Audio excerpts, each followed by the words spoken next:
প্রিয় শিক্ষার্থী বন্ধুরা, আসসালামু আলাইকুম। আশা করি তোমরা সবাই ভালো আছো। তো আজকে আমি তোমাদের সপ্তম শ্রেণীর জীবন ও জীবিকা বইয়ের প্রথম অধ্যায় দেখতে পাচ্ছ, পৃষ্ঠা নাম্বার 15।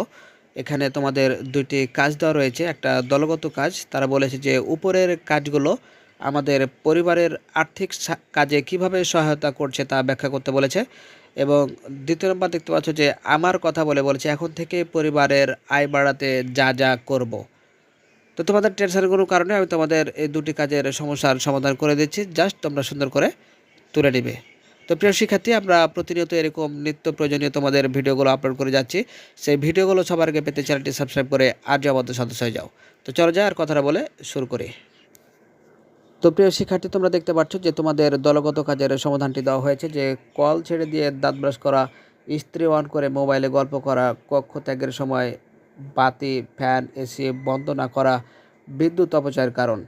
তাই আমরা যদি এই অপচয়গুলো রোধ করতে পারি, তাহলে তা পরিবারের আর্থিক কাজে সহায়তা করবে। রান্না শেষে চুলা বন্ধ করে রাখলে গ্যাস অপচয় রোধ করা যায়।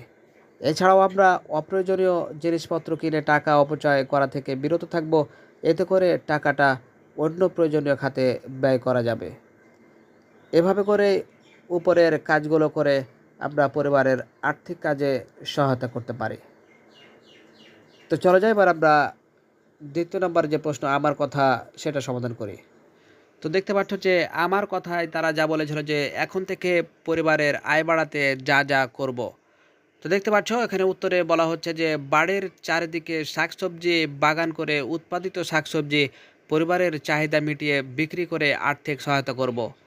2 নম্বর দেখতে পাচ্ছ ছোটোখাটো হাঁস মুরগির ফার্ম করে পালিত হাঁস মুরগি ও ডিম বিক্রি করব। পরেরটা দেখতে পাচ্ছ বাবার সাথে পুকুরে মাছ চাষ করে পরিবারের চাহিদা মিটিয়ে বিক্রি করব। তো প্রিয় শিক্ষার্থী, ছিল আজকের মতো। দেখা হবে পরবর্তীতে নতুন কোনো গুরুত্বপূর্ণ ভিডিওতে। সে পর্যন্ত আল্লাহ হাফেজ।